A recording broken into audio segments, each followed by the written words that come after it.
സ്നേഹമുള്ള സഹോദരങ്ങളെ, പ്രഭാതവന്ദനം. ഇന്നത്തെ സുവിശേഷത്തിലൂടെ ഈശോ പറയുകയാണ്, എൻ്റെ അടുക്കൽ വരുവിൻ, ഞാൻ നിങ്ങളെ ആശ്വസിപ്പിക്കാം.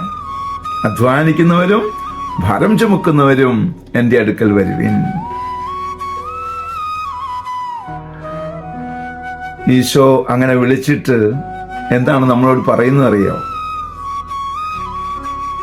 എൻ്റെ നുകം വഹിക്കുക, എന്നിൽ നിന്ന് പഠിക്കുക.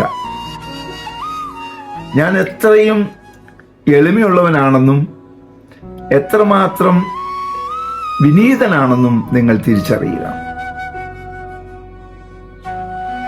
അത് നിങ്ങൾ പ്രാവർത്തികമാക്കിയാൽ നിങ്ങളുടെ മിനിസ്ട്രി മുന്നോട്ട് കൊണ്ടുപോകുവാൻ എളുപ്പമായിരിക്കും. അതാണ് ഇന്നത്തെ സുവിശേഷത്തിലൂടെ ഈശോ നമ്മോട് പറഞ്ഞു തരുന്നത്. നമ്മൾ ആരും ഒന്നുമല്ലെന്നും എന്തെങ്കിലുമൊക്കെ നമ്മൾ ചെയ്യുന്നുണ്ടെങ്കിൽ അത് ദൈവത്തിൻ്റെ കൃപയാണെന്നും മനസ്സിലാക്കി മുന്നോട്ട് പോവുക.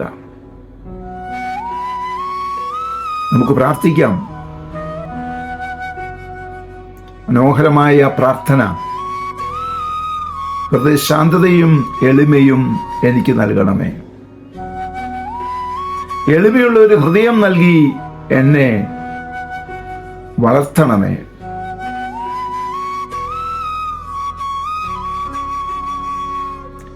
അങ്ങനെ നമുക്ക് നമ്മെ തന്നെ മനസ്സിലാക്കുവാനും നമ്മുടെ പോരായ്മകൾ മനസ്സിലാക്കുവാനും എങ്ങനെയൊക്കെ ഈശോയിലേക്ക് വളരണമെന്ന് നമുക്ക് മനസ്സിലാവുകയും മുന്നോട്ട് പോകുവാൻ ശ്രമിക്കുകയും ചെയ്യാം.